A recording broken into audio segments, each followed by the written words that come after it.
Hey guys, first test drive 2018. Well, the JK's been out for over a decade now, and the new JL is now coming out. Since the beginning, JK's have been underpowered, especially if you mod them with 40-inch tires, armor, lifts, whatever. So guys have been looking for power adders. There's superchargers, turbochargers, Hemis, LSs, diesels. All of you know that I prefer the V8 LS conversion. I think it's an excellent swap in a JK, and I've been doing it now for about a decade. A lot of you don't understand the approach we take at our swap and ask, why don't you use a custom harness, or why don't you do a hot rod type install? Let me try to explain. Let's just take California as an example. In California, you have several authorities that we must deal with. One is the ARB, that's the Air Resource Board. The other is the BAR, that's the Bureau of Automotive Repair. The Bureau of Automotive Repair is set up to determine whether or not a vehicle is compliant. The ARB can actually set the laws. So let's say you bring an engine conversion into California or any other modification. You have to prove the engine is from a certified US EPA production vehicle, has the right gross vehicle rating, and other constraints. But more importantly, this referee is going to look at things like the wiring harness, and he's going to question you. If this is not a OE production harness, you're not going to pass.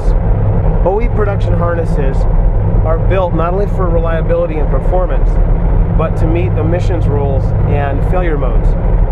So let's say you have an aftermarket harness and you want to get your conversion certified.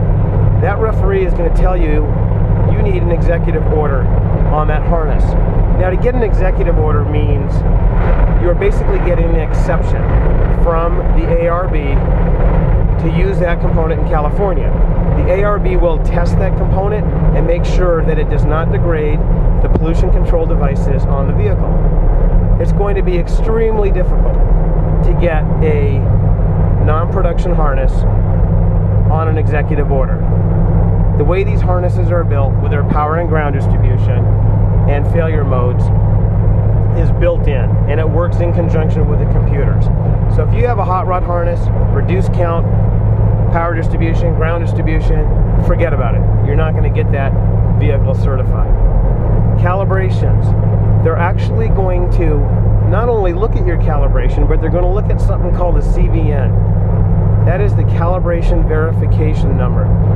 Basically, inside of your calibration, you have checksums and numbers that add up to tell the inspector that that calibration has not been modified.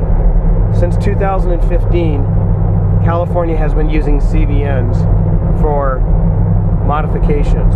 So the bottom line is if you go in and you want to have an inspection done, and it's not only a matter of doing the conversion properly, but it's a big task to convince a bureau who is biased, in my opinion, that what you're doing is compliant.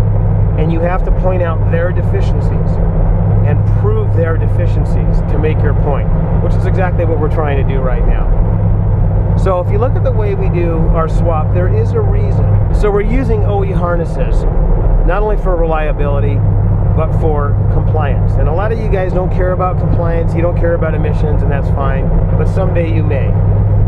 We're using our easy engine mounts, not only for ease of installation, but in areas and countries that require no modifications to the frame or chassis. Back in the day, when we first started doing these conversions, we were using the weld-on mounts, which others have copied and are still using today. We've progressed into our easy mount. Everything is an evolution. Everything is, we're moving towards a direction of being legal, being compliant, having the performance you want, and being safe and reliable. Today things are very different. This is an LS3 with a 6L80. It's running our billet brackets, of course. It's running our MoCAN interface. The way we're approaching this swap is not only meant to be plug and play and easy as possible, but we're trying to approach it as an OE manufacturer would. So we're using OE components.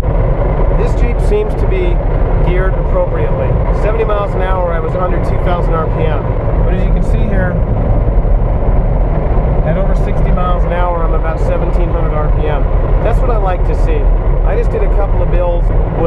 guys who had 513s and 35s. It's just way too much gear. You want to be at 2,000 RPM at 70 miles an hour, or close to that. That's the best economy slash performance, in my opinion. If you're spinning up 2,400 RPM at 70, all you're doing is wasting gas. And I get this question a lot. What gear do I go with? It really depends on the engine you have and your need. But you have to remember, these LSs are long-legged. They're long stroke. They like to put out torque. And the transmission, 6L80 has a 4-to-1 low first gear. When you compare that to the 2.8 of the 4-speed JK, that's a much lower gear ratio. In addition, you're going from just over 200 foot-pounds of torque to about 400 foot-pounds of torque. So your usable torque, which is what actually moves your JK, is doubling. In addition to that, you're going from 6 firing pulses per crankshaft revolution to 8, and that adds additional torque. Add it all up, and you can launch a heavy JK on 35s with 410 gears. Better than your V6 would do it with 488s. Take advantage of that. Go taller, gear up. When you get off-road and you throw it in first gear, you got a 4-to-1 low. A lot of guys ask, can I run my Rubicon transfer case? Well, there are adapters out there that run the OR transfer case with a 6L80. The OR transfer case is 4-to-1. 6L80 is 4-to-1 in first gear. That's 16-to-1. Stock Rubicon with a Chrysler transmission is about 11-to-1, depending on if you have the WA580 or the 42RLE. So you want to stay about 11-to-1 in my opinion.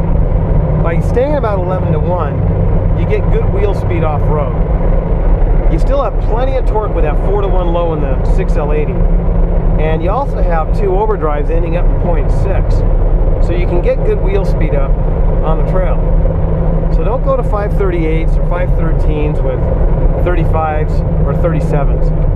My recommended standard gearing is 410s with 35s, 456 with 37s, 513s with 40s. If you have a special purpose, let's say you tow, you got 40s and you live in Park City, Utah, go ahead and step up one size. So if you got 40s, go from 513s to 538s if you're at 10,000 feet in the mountains towing. If you got 35s, 410 is a recommended gear. You can go up to 456 if you're towing a camper. You're living in Colorado where every way you go is a mountain grade. And on the flip side, if all you do is drive your Jeep on the street, it's a mall crawler, you do a lot of highway driving, step down a gear. I got plenty of guys running 410s with 37s that are happy. I'm running 321s in one of my Jeeps with 32s. I'm cruising 70 miles an hour, just over 1,600 RPM. And that Jeep gets excellent mileage. And it still has plenty of gearing on the bottom to launch that JK and to off-road. So my recommendation is stay taller on the gears versus the V6. As far as the transfer case goes, stay around 3-to-1. 2.7 is perfect in my opinion. Don't run the OR case. If you get an Atlas, get a 3-to-1 Atlas.